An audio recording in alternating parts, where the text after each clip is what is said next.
mag-play-in sa... o hindi na kailangan mag-play-in sa ating upcoming Gauntlet format. Importante din to sa RSG kasi they're currently sitting at 4th spot. So malaking boost para sa kanila para habulin din yung same na goal ng AP Bren ngayon. So sa mga nanonood guys, huwag nyo kalimutan i-comment kung hashtag RSG or hashtag APBR kasama na inyong game ID at server ID for the 500 Diamonds giveaway. Apat ang mananalo niyan at papasok na nga tayo sa Land of Dawn. Ito na yun, assassin na merong Spectre Step. Sabi nga ni Wolf, kung Indonesia ang usapan, Dirot plus assassin equals sure win. Yung nga ba talaga magiging storya dito ng AP Bren? Pero parang nga medyo nare-reveal na iba ang playstyle ng AP Bren for today kasi parang more on damage yung kanilang pinaprioritize kasi kanina ay, napa-flicker kasi natalian. Hindi ko nakita eh. Munti ka na nga Chain of Dragons. Chain of Dragons ba talaga? GOT reference na naman. Wow! Ang mga hindi ko napanood yun, hindi ako makakasabay sa'yo, kapatid. Pero mukhang papasok na nga dito sa top lane, no? At hindi na lang itutuloy ang dive. Pero usually, kung ako yung CC, no? Kung ako si Flaptizi, matatakot ako pag dirot na may number 3. Mukhang basic rotation lang muna tayo. Wala namang intergalactic. Hindi kagaya ng kanina na talagang, uy wait, ibang rotation pala. Pero parang gano'n pa rin. Kaya kasi sa may, taas na lane, nagkapigilan. Pero nangalahat hindi yung buhay na force din si Ogun ng moment na yun na umuwi. But still, same rotation, more an XP lane ang gagawin natin loko pa na. First turtle of the game as well. Nasa side ito ng RSG dahil nakakalumang sila sa level in terms of their rotation early on. Mukhang papasok na nga rin dito si Knight para magpa-level 4. Few still waiting for that power spike. Flaptizi, hindi tatama ang kanyang skill ng moment na yon. So talagang medyo pinipigilan talaga or as much as possible aggressive plays na nakikita natin para sa ating lokoponan. So apat agad ang magkakasagupaan. Sino nga ba talaga target nila habang si Ako naka-ready doon sa kanyang Netherrealm? Napakagandang Eternal Guard pero kanina mapupunta First Blood para kay Flaptizi pero yung paghong ay mapupunta sa RSG habang tuloy-tuloy ang teamfight. Another kill para di sa AP Bren. 2 for none pero mukhang turtle. As you said, RSG secures it as well. At dahil dyan, may bonus pang purple buff para kay AP Bren. Ito ng timing ni Ogwen dun sa kanyang pag-activate ng ultimate.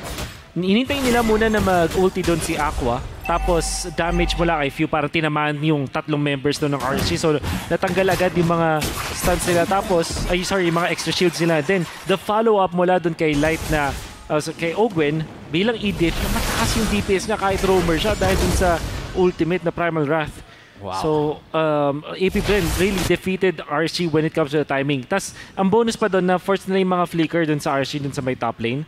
Bago pa magsimula yung turtle fight natin, wala na agad battle spells yung RSG. And what I'm liking about on the side of AP Bren is buong ginagawa nila yung naging usong strategiya ng M5 na Dirot tank build. Yung naka-Fury Hammer lang, pero tank build Dirot. Kumbaga ang trabaho lang dito ni Flaptizi ay talagang tapyasan yung armor ng kalaban bago bigwasan ni Kyle TC.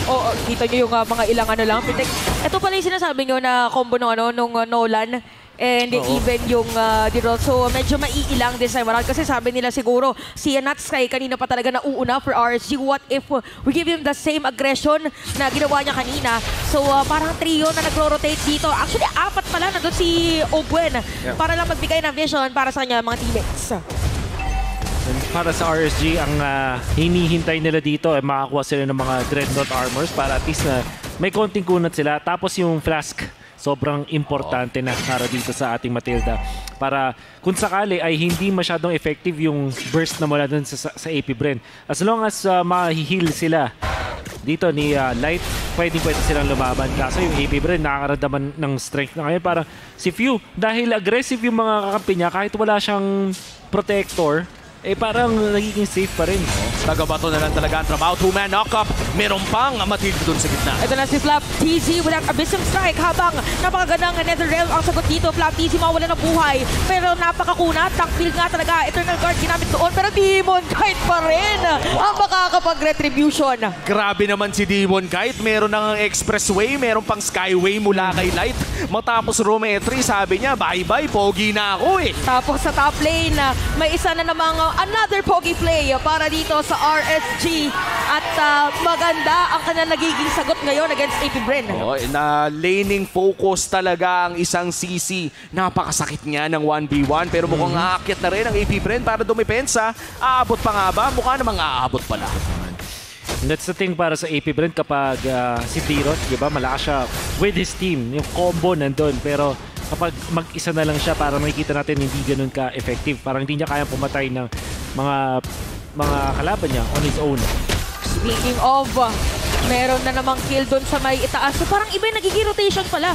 Talagang combo dito sa ng AP Bren, lagi magkasama yung Nolan tsaka yung Dirot habang nasa may top lane yung mga mage nila. Pero habang nangyayari yun, meron threat na nangyayari dito sa may bandang ibaba. Pero naka-ready din ang mga players doon sa threat na binabanggit natin. Grabe yung mga pag-disengage nila. Nakikita mo yung intensyon na pumatay. Pero kapag nakita na nila na binurn na yung mga defensive abilities, ay immediate turn back din ang ating nakikita. And this, I think, is already the second purple buff na nanakaw ni Kyle TZ mula sa RSG. Saka sobrang iba yung rotation ng ng AP Bren. Kasi yung nagsira ng Torre sa taas, Si Ogwen. si Ogwen. Yeah. Tapos if yung nakapitik siya ng damage dito sa mid lane turret. Which generally means na hindi tataas ng sobra-sobra yung farm dito ni Flap. Pero napapatay kasi din nila si Nuts eh. So equalize pa rin. And the fact na sobrang lamang ngayon ng AP Bren gives them the opening kasi it means na makakapag-farm ito si Caltizi. Tapos never mind na si Super Marco. Oh, Super Marco, nakapag-flicker out pero hindi sapat. Di mo kahit binato ng planggana bigla. Oo. Dito yung wolf. Napakasakit rin lang kasi nun eh. Underrated ang damage ng isang backshot pero mukhang overrated ata magiging laban dito dahil tatlo ang magkikita. Meron pa Eternal Guard, ginamit na yung Circling Eagle. Kyle DC naman this time around, makakasecure niyan. Wala na team fight na itutuloy. So parang iwas na iwas muna ngayon ng mga players natin habang mukhang ipipilit yung may middle lane. Meron lang din namang minion wave pero mabilis lang din na may clear dito ng AP Bren. Kahit lamang ang AP Bren, nakakahanap ang RSG ng place na gusto nilang gawin. Pero Kyle TZ. Well, may Matilda, so Delix, hindi na ipipilit. Pero sa middle lane parang iba, parang liko muna ngayon yung mga players natin. Pero sa may middle lane nga, napilitan na gamitin dito ni Aqua yung kanyang Netherrealm habang Kyle TZ, kaputikan pang deal ng damage. Pero still maingat. Habang nangyayari yun, meron na namang, ito na yata yung triple T. May trade naman this time Trade around. na naman. Parang ang daming forced na disengage mula dito sa RSG. Kapag nakita mo nag-vengeance, bawal banatan. Kapag nakita mo nag-netherrealm, kailangan pag-isipan. Tapos yung mga ganit, yung meron pang mahita na guiding wind. Sakit sa ulo. But then para sa AP Bren, nakikita nating ginagawa nila, ino-overload nila ng damage yung RSG. So kunwari may nag-activate ng Faramis ultimate, dinive ni Kyle eh. And the idea is, tinanggal lang niya yung mga shields kasi masastun afterwards. Tapos biglang papaulan na ni Q. And tingnan nyo, talagang napakataas talaga ng win rate ng isang Vexana na pinares sa Nolan. Dahil nga napakataas ng kanilang burst damage. And I do believe na ang nagiging choice talaga dito ni Q ay lethal ignition para mas lalo tumaas sa kanyang burst. Dahil I think for other Vexana users, ang kanilang kinukuha ay impure rage dahil pa-chepi-chepi ang kanilang ginagawa. So kaya pala pitik lang din ng Pitek. Actually, kahit yung skill niya kanina, tinry niyang gamitin para makaagaw ng purple buff against RSG or Demon Kite.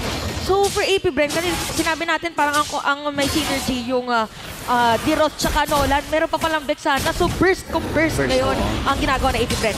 So as Wolf said, overload talaga ang sagot. Pero mukhang sinasay ma-overload dito. Pero sabi niya, meron naman akong vengeance dito. Kaya naman, si Kyle TZ makukuha nila. Pero yung side ng AP Bren, okay lang daw kahit walang jungler dahil Lord ang kapalit niya. Wow! Ang bilis talaga mantunaw ng Edith Nen. Oo. Ultian mo, tapos meron ka pang Roger. May iwan pa nga dito sa may middle lane na matiterify pa dito sa Aqua. Pero sabi ni Flap TZ, Super Marco as well with the books. May minion wave dito ang RSG. Naka-ready sila for the team fight. Habang si Aqua medyo pitik-pitik lang. Ginamit pa nga Netherrealm para mas ma-advance pa ang mga kalaban nila. Yung pala, ito na kuhanin yung Torre. Open flicker out. So may konting patalbog sa moment na yon. At grabe ngayon ang palitan natin draw kupunan. Kakaiba yung mga curtain call dito ni Nats. Pag may natali siyang dalawa, yung tipo na no choice, kailangan tumakbo ng sabay na direksyon eh. And the thing is, meron pang additional na hatak mula doon kay Aqua. So parang nalilimit talaga yung mga mobility. But AP Brent smartly, kahit na pitasan sila doon ng RSG, inuna agad nila yung Lord. Sobrang bilis ng pag-takedown nila yan. So, really commendable mula doon sa AP Brent yung problem solving nila nung time na yon. Kaya naman lamang pa rin sila despite that death kay Kyle TZ. And I love that mentality, no? Yung walang libre. Pag may namatay sa atin, kailangan may makuha tayo sa kabila. It doesn't matter if kill yun or Torre. Basta merong kapalit. Oo, merong T para dito sa ating what's the T kaya sa may middle lane? Magti-team fight ba? Itong mga players natin, yung mabibilit na mag-flicker out! Pero makapatay na nga, sakto yung curtain call din. Kasi napit na naman yung NetherRealm para mas mabilis na mapatay si Flap TZ no moment na yun. Wow, mukhang hindi naging sapat ang burst damage. Pero si Demon Kite may nakita sa palanggana, pinancheck, sabi niya, teka lang, may nararamdaman ako dito eh. AP Brent na nakuha lang din dun sa nangyaring Lord na yun is top lane turret na tier 1 and then dalawa dun sa may bottom lane. So with all due fairness, parang yung AP Brent kahit namatay si Q at si Flap, nakapag-farm pa rin si Kyle TZ. Ngayon ay level 15 na kumpara kay Demon Kite, tapos nakapag-push pa sila. So if you're gonna be looking at the economy, wala masyado nawala dun sa lead na meron yung AP Brent despite them losing some of those team fights. However, RSG nararamdaman na kanilang win condition versus AP Brent. Limahan tayo. Yun ang kanilang ginagawa ngayon. And the burst damage as well na meron si... not actually the burst damage but the DPS na nanggagaling dito kay Nats. Mas lalo pang tumaas dahil sa Hunter Strike. At yung mobility din ng isang CC. Kapag pinagyan mo ng isang Hunter Strike, ang hirap takasan. Tsaka parang ginagamit din talaga ni Ako yung NetherRealm niya. Pag naka-curtain call diba si Nats, tas kunwari dalawa yung natalian.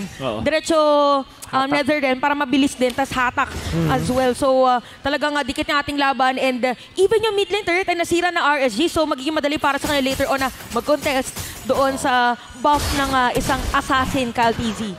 And I would say that this is somewhat of a low kill score game. Kahit mataas ang ating aksyon sa laban na to, talagang bardagulan ang parehas na kupunan pero hindi tayo nakakakita ng mga sabihin nating tuloy-tuloy na kills. And I think this is bad for AP Brent. Nasabi mo to kanina, Wolf, na ang gusto ng Roger yung maisa-isa o may mga naaamoy na duguan sa akin.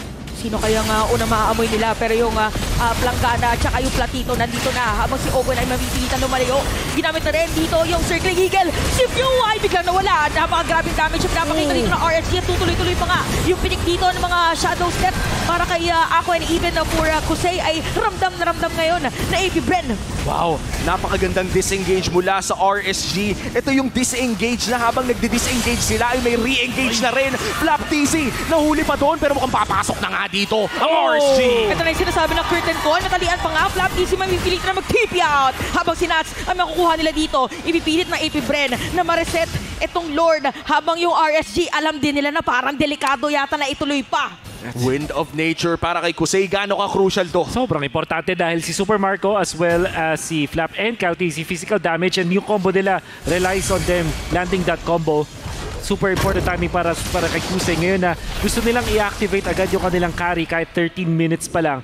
This is just the second Lord of the game tapos parang tinatawag nila agad yung kanilang mga resources. The thing is, yung ginawa doon ni Nats pati ni Light super commendable, kaso nga lang masyadong maaga. Parang pwede mong gawin yun kung low na yung Lord para makuha ni Demon Kite. But that meant na kinailangan nila mag-total disengage kahit napitas nila doon si Q. And also Kyle TZ is level 15 tapos 14 pa lang si Demon Kite. Oo nga.